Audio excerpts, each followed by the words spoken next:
Welcome to Almost Here, Round the Corner Future Technology podcasts with Richard Jacobs. Future technologies poised to transform our lives for better or worse are the focus of this podcast. Almost here means these technologies are now here and starting to be used, or just around the corner, from Bitcoin to artificial intelligence, 3D printing, blockchain, virtual reality, and more.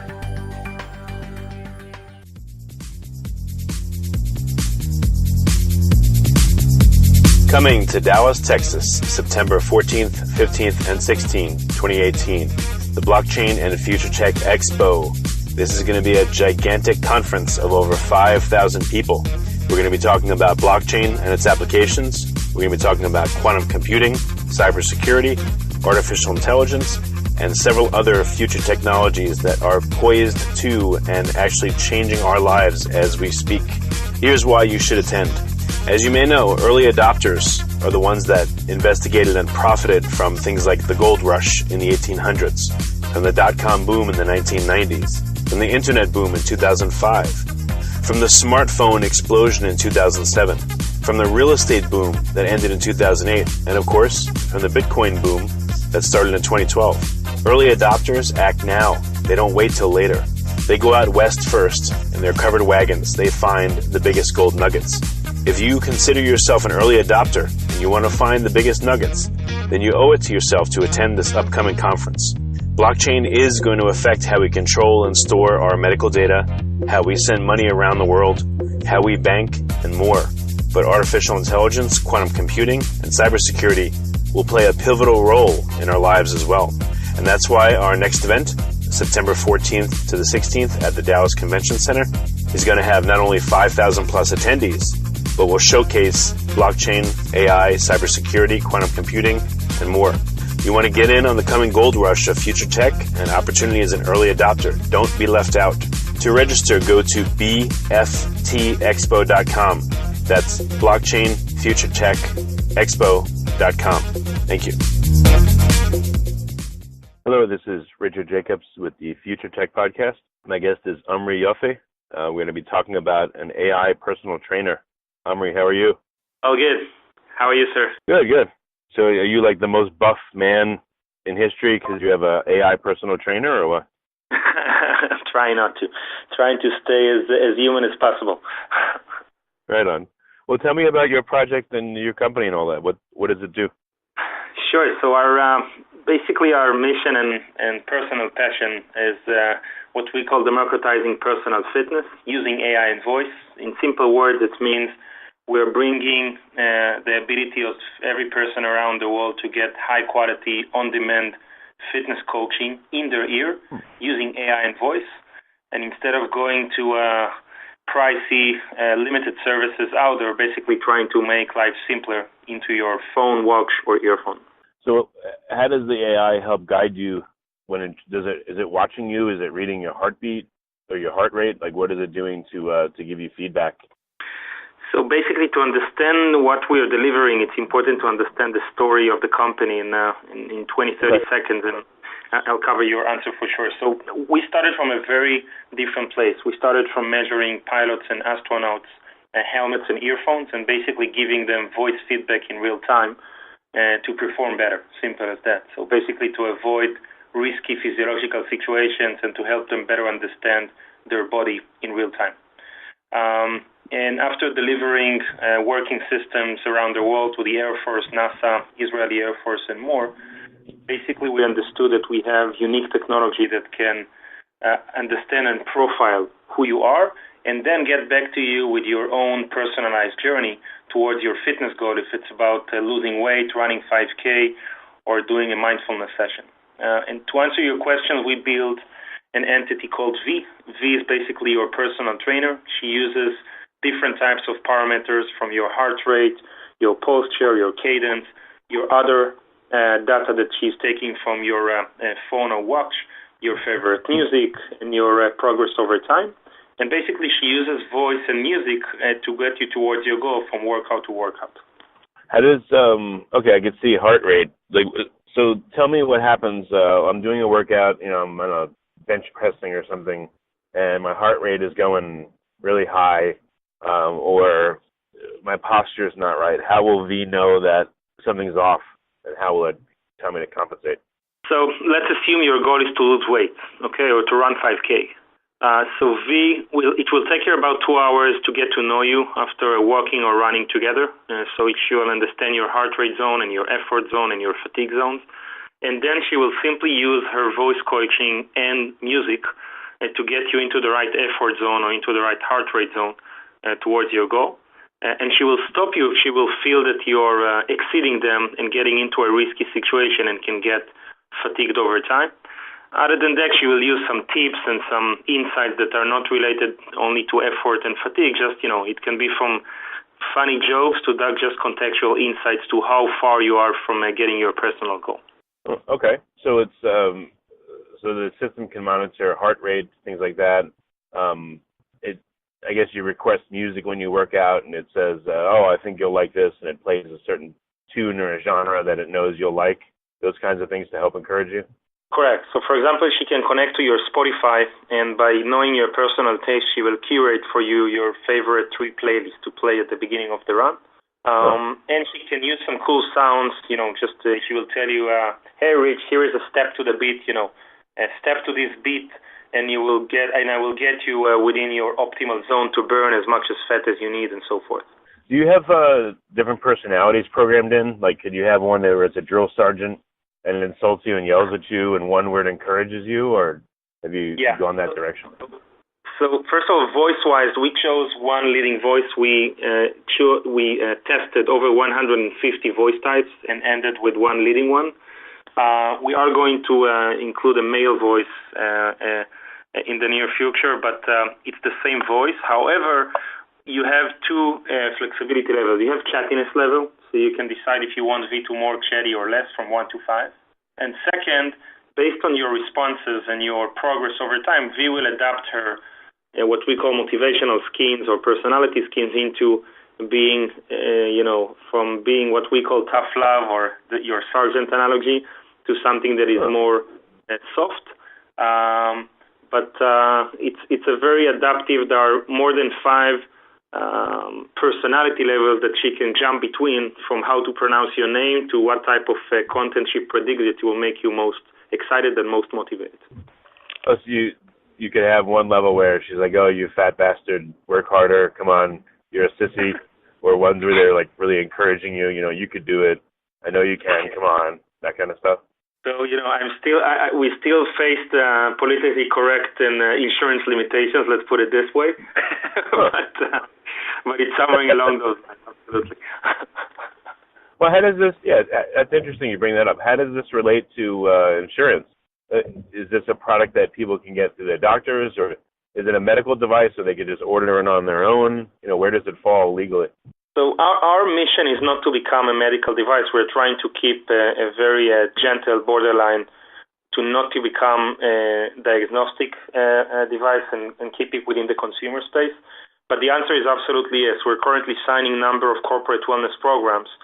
So when your doctor or when your corporate wellness program will want to monitor to make sure that you are maintaining a fitness routine, V will be the perfect companion or the perfect partner to not only advise what you should do, but also enforce it, notify you, and make sure you do it exactly like a human trainer does, where most digital apps with all the graphs and notifications fail just because they are missing the human mimics and human practices that keep you accountable. So because the device is telling you to either do or not do stuff, or do it harder, or hold back, does that create any liability where the device is liable for causing you injury if you have a problem? So we had a huge challenge with this one. We are the first in the world to do this thing, basically to take this human mimics and lower and automate something that people used to hire a personal trainer with. But long story short, we have a very transparent policy with our users that they sign that they are aware that V is still not a human person that is able to understand everything in real time. And moreover, we're being ultra careful in the type of insights and guidance we give to avoid any type of risky guidance or uncontrolled situation. So far, touch wood, we had 0 We're already crossing the 20,000 devices around the world and scaling very nice. Currently, we didn't have any issue, but it took us over 1 year to clarify and to resolve this policy before we could release the product. So you have 20,000 devices out there. How many active users are you able to say? So basically around 75% of people continue to use the product after 3 months. 3 months in the fitness world is usually the waterfall, or people drop usage in terms of retention. And the interesting part is beyond the nice active users base is the user type. We were totally wrong. We were confident that the first early adopters are going to be the tech savvies and the fitness addicts, and it's absolutely not the case. Our average user is a beginner, somewhere between 170 to 220 pounds, trying to lose weight or improve very general fitness, basically either a walker or trying to go from walking to running. So we really changed the whole company and the whole brand, by the way, after we understood that this type of audience is the most engaged one. So this is something that we are refining over time in the last 6 months. Does the AI suggest different? Can you say like, hey V, I'm tired of doing the same. I'm tired of walking. I'm tired of running. What else can I do to build up my cardiovascular strength for a 5K? And does it have a library of different workouts where it can suggest stuff to you? Yes, it does, and we're going to release. Basically, currently we're focused on running and walking as the most scalable and accessible markets to start with. And we are releasing very carefully more activities. We have cycling already as a beta version, and going to release a gym activity and different types of more mindfulness, meditation-oriented part by the end of the year. And to your question, classes and what we call the workout planner, by June, V is going to deliver you not only a real-time fitness experience, but also an off-training way to tailor for you highly predicted classes that she will think will suit you. And you are able to choose out of 3 or 5 out of them before we start the actual workout itself. Okay. And what kind of feedback are you getting from people using it? Do you talk to your users and ask them what they think and what they experience? So, yeah, we do. And I welcome you to Google the web. There are some very funny, disruptive feedbacks out there. Tell me about the feedback you've been getting from users. You said you've had like 7,500 users, and it sounds like they've been doing it for months. What kind of things are you hearing from people? Do they like it? Do they, think it's weird? What are they telling you? So basically, we are seeing 3 types of users. The first is people that are just, it's for them, it's a new disruptive experience to hear a voice that is very contextual, that is saying their own name and related to what they're actually doing in real time. So you see some funny, amazed feedbacks out there for, how did she know that I'm in San Francisco and that the weather is X, Y, Z, and that, what I did in the last 3 runs and so forth. So these are the more surprised ones. The second group is people that are, I would say, well aware of voice-first systems and products and just, happy to use the product. And the third is people that it's still too much for them in terms of an entity that is a little bit over the top and speaking with them and advising things and so forth. Around 5 to 10% of users, it's still hard for them. It takes them at least 5 to 10 runs to get the value as they see that they're starting to achieve their goals. And it's a natural thing, it's a new experience, and it's something that we're constantly working on thought leadership and education to the market to understand the value of voice-first systems. For some people, it's an overwhelming experience to start with. What kind of benefit, the people that like it and really use it, what are they telling you that the benefit is? What are the experience that they like? How does it help them?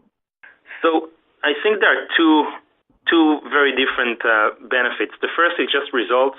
Practically speaking, you will see many people that are just, getting more accountable to their fitness routine and therefore losing weight or improving their run or walk or cardio activity. So V is very practical. Beyond the fun stuff and the experience part, she's very practical. She's very analytical. She will get you the stats you need and the insights you need. So this is one main benefit, very goal results oriented. And the second is motivation. people say that they feel she's like a companion or like a friend other than a technical fitness coach. When she sees that they are struggling, she can throw a specific insights or, motivational prompt, you're almost there. And because it's being triggered in the right point of time, people say that it's the extra push they needed as their motivational companion and partner.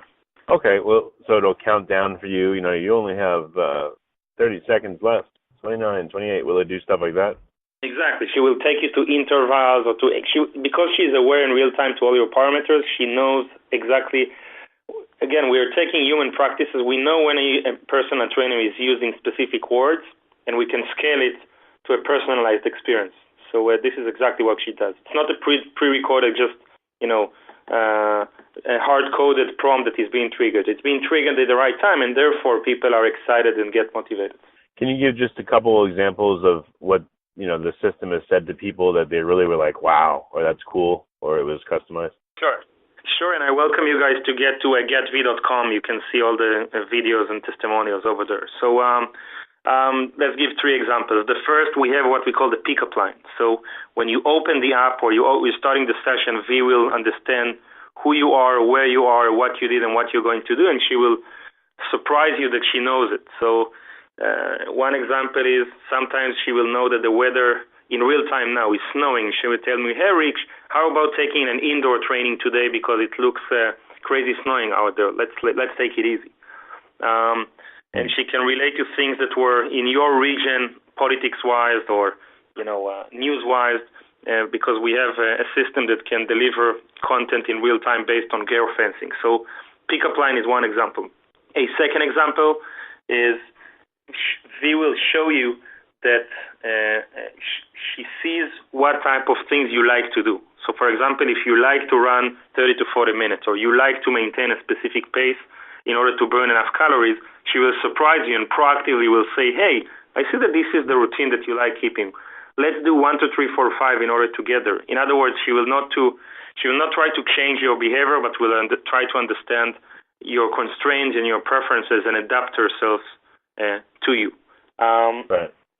The last part is different type of, I would call it a goal-oriented part. She will see how far you are from your goal, and she will pick small wins or small goals that people really like. So instead of telling you we are 10 runs from getting our goal, she will pick very tiny, small, celebrations and wins throughout your run to get you over there. Again, exactly like a great personal trainer would do.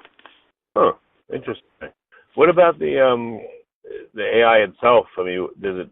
I don't know what you can say about it. I don't know if it's proprietary. Parts of it are, I'm sure, but is it like a neural network? Is it deep learning? I mean, what are some of the technical aspects of it that are interesting? Again, without what I can share, we have a data science team. Most of it is based in our R&D center in Israel, with another small team of 6 people based in the U.S. In short, we're using 3 main techniques. The first is profiling tools. So we are extracting over 80 data points about each user anonymously to better understand what type of user you are and placing you on a specific user type in order to give you the right journey. And when we start, extracting over 100,000 data sets in every workout. So this is the first layer. The second layer is different types of clustering and predicting tools around machine intelligence or machine learning tools. Deep learning is less relevant at our amount of data. We're still gathering.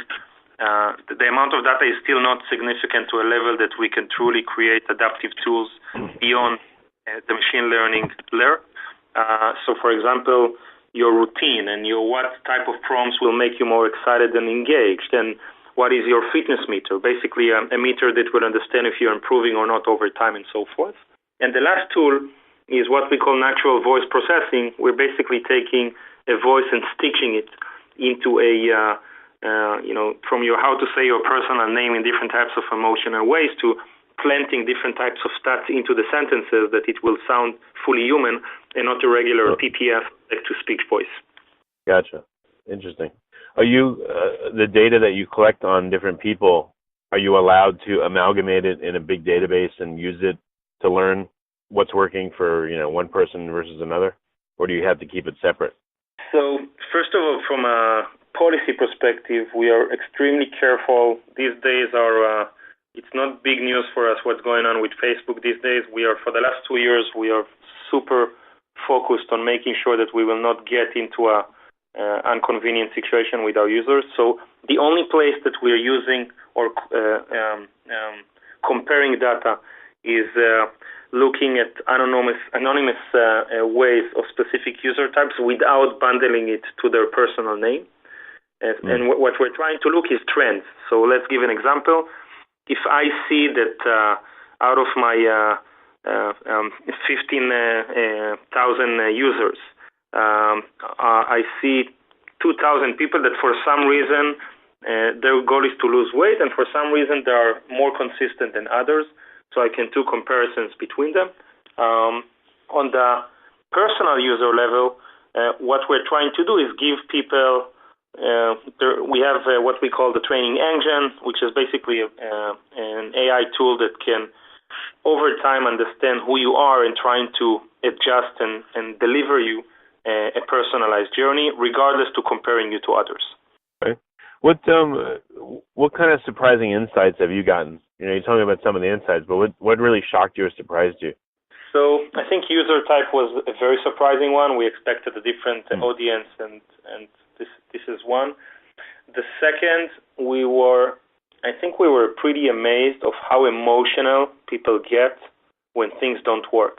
So it's almost on the human level that people either create amazing trust or lose trust. When we first released the product, once people attach to V, they expect her to be, more than she really is sometimes.